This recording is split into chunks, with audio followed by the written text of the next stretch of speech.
Audience আসলে ready বিভিন্ন রকমের সিনেমা দেখার জন্য। কোভিড পরবর্তী সময়ে বাংলাদেশ সিনেমা ইন্ডাস্ট্রি একটা রেভলিউশনের দিকে যাচ্ছে। আমার জীবনের সেই প্রত্যেকটা মুহূর্ত আমি কাজে লাগাতে চাই। পাইরেসি হওয়ার একটা সম্ভাবনা থাকে, স্পেশালি যে সিনেমাগুলো পপুলার হয় সেই সিনেমাগুলো বেশি পাইরেসি হয়।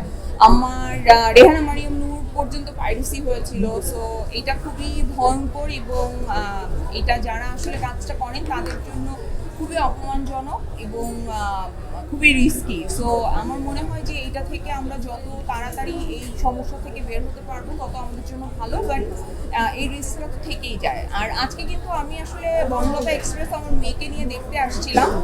তো আমি আজকে 3টা শো, মানে আমি আসছি দুপুরবেলা। সো দুপুরের শো, বিকালের শো, সন্ধ্যার শো একটারও টিকিট পাইনি। কালকে পর্যন্ত কোনো টিকিট নাই।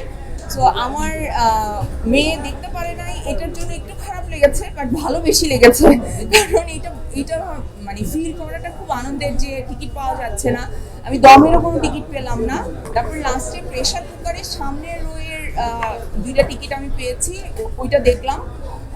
এটা খুবই ভালো লাগছে যে অডিয়েন্স আসলে নানা ধরনের সিনেমা দেখতে আগ্রহী হচ্ছে এবং হল ভর্তি মানুষ। মানে এইটা আমার জন্য অনেক আনন্দের, কারণ আমার মনে হয় যে আমাদের ইন্ডাস্ট্রিটা যেইভাবে কলাপস করছিল সেই জায়গা থেকে কোভিড পরবর্তী সময়ে বাংলাদেশ সিনেমা ইন্ডাস্ট্রি একটা রেভলিউশনের দিকে যাচ্ছে এবং সেটা আমরা প্রতি বছরই একটু একটু বেটার সিনেমাগুলো দেখতে পাচ্ছি। আর এই বছর তো আমার কাছে মনে হয় যে অনেক অনেক ভালো সিনেমা এসেছে।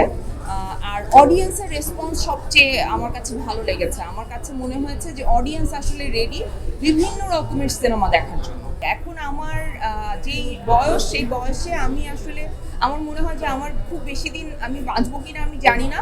তো যে কদিন আছে আমার জীবনের সেই প্রত্যেকটা মুহূর্ত আমি কাজে লাগাতে চাই। তো সেই কাজে লাগানোর মধ্যে ডেফিনেটলি একটা পার্ট হচ্ছে যে আমি আমার অভিনয়টা দিয়ে আমি আমার লাইফকে এক্সপ্লোর করতে চাই। সো বিভিন্ন ক্যারেক্টার চাই। যারা আমাকে শুনছেন, যারা আমাকে দেখছেন, তাদের কাছে আমার একটাই রিকোয়েস্ট যে আপনারা ভিন্ন ভিন্ন ক্যারেক্টার নিয়ে আমার কাছে আসেন। আমি আসলে এখন অভিনেত্রী হিসেবে নিজেকে এক্সপ্লোর করার জন্য রেডি। সো আপনারা সেই সুযোগটা দেন, দিয়ে দেখেন যে আসলে আমি কেমন করি। সব কিছু আমাদের হলে এসে দেখতে হবে, কারণ আমার ক্যারেক্টারকে দিয়ে আমাদের রাইটার এখানে আছে স্বাধীন এবং সামিউল, দুইজনই। সামিউল আজকে নাই। তো ওরা অসাধারণ কিছু ডায়লগ লিখেছে, মানে যে ডায়লগগুলো দিতেও আসলে আরাম হয়েছে। মানে আমি সবসময় স্ক্রিপ্ট ফলো করি, তো ওরা এত সুন্দর করে আসলে লিখেছে। আমি চেষ্টা করেছি কোন শব্দ যাতে এদিক ওইদিক না হয়, মানে নিজে থেকে তো বলতে চাই নাই, মানে শব্দ যাতে এলোমেলো না হয় আমি সেই চেষ্টা করেছি, কারণ ওরা ডায়লগগুলো এত সুন্দর করে লিখেছে। তো আপনারা হলে আসেন, মানে আপনারা হাসবেন, কান্না করবেন, আবেগে আপ্লুত হবেন, আবার একটা স্যাটিসফ্যাকশন আসবে, অনেক কিছু রিয়েলাইজেশনও আসবে আমার কাছে মনে হয়। সো আপনারা সিনেমাটা দেখেন, আপনাদের ভালো লাগবে।